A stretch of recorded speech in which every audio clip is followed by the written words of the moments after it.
find, I suppose, an article that I think speaks to a lot of the, I suppose it looks more prescient now than it even did at the time around, looking at there's issues. I suppose I'm just saying, go read this article, people, from early 2018 from Jake in The Atlantic. You talked about the idea of a new American exceptionalism in the world, one that was not a description of reality, but a statement of ambition. It was a new national idea for America's purpose that was built on a healthy and renewed democracy. I suppose you've highlighted in your first answer there how kind of civil society plays an important role in protecting democracy and protecting ways of life. But a healthy democracy is an ambition for us all. It's not just an American ambition, it's a global ambition. It's one that Northern Ireland and Ireland need to engage with as well. And we've all faced challenges of restoring faith in public institutions.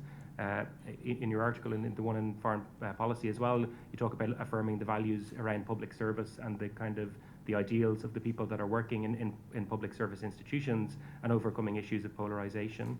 So I suppose you're now over a year into your role. What do you think young leaders, or really again, I suppose your point earlier, it's a job for us all, should we be thinking about to engage in the civic work of democratic renewal and making sure that even our mature democracies are strong and thriving?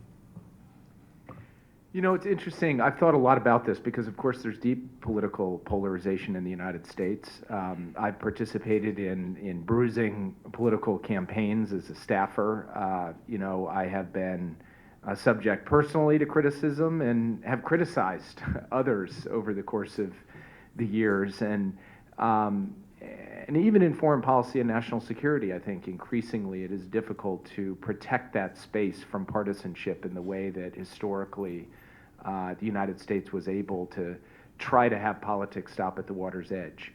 But there still is a kind of underlying constancy to the idea that the U.S. can pull together in a crisis. And you'll see it today when President Zelensky addresses a joint session of Congress. You'll have Democrats and Republicans standing together, as they did when President Biden spoke to the Ukraine issue in his State of the Union, standing up and supporting the basic principles and propositions of defending freedom and liberty and the right of countries to determine their own future. So I think there is still a reservoir of that.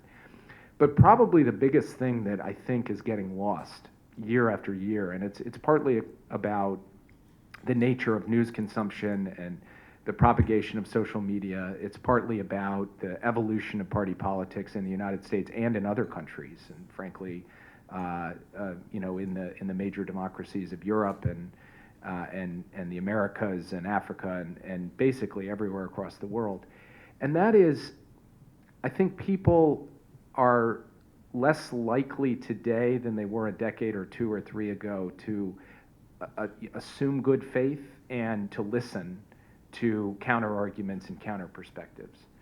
One of the things that I constantly am trying to remind myself and then trying to advise young people on is that no matter how strong a conviction you have on a particular point, particular policy argument, almost inevitably that argument or that position is going to have some weaknesses or blind spots, and we should acknowledge them. And almost inevitably, the person making the counter argument, who's coming at it from the other side, is going to have something in what they're saying, even if it's ultimately unjustified or wrong, something in it that's driving them that comes from either a rational place or at least a well-meaning place. Now, there are some things that are just pure good and evil, black and white, no doubt. But in most political debates, on most issues, it doesn't quite work that way. And I think if people approach the argument to say, what is it that's really driving the other person's thinking on this? How can I put myself in their shoes? It doesn't mean you're going to end up agreeing with them or buying their arguments, but I think it would create a much healthier culture of debate, political debate. And I think that starts with young people building that habit in their daily lives and then having that extend over time to the public life of a country. And it's somewhat disturbing that doesn't happen. Anytime you see an argument, particularly in domestic politics, that says something like, these guys just want to give everything away to the bad people or whatever, you should look at that argument with some skepticism. Like, really? Is that what they want to do? Or maybe there's a different reason for it. And interrogate the why of what's motivating someone to take a position that you might at first blush find unconvincing or weird or problematic.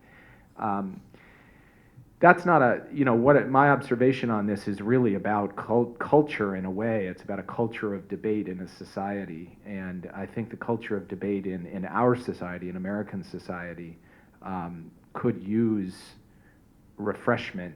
And that will only happen when the next generation comes along and does that. And I think the same thing is true whether it's Northern Ireland or the Republic or elsewhere around the world.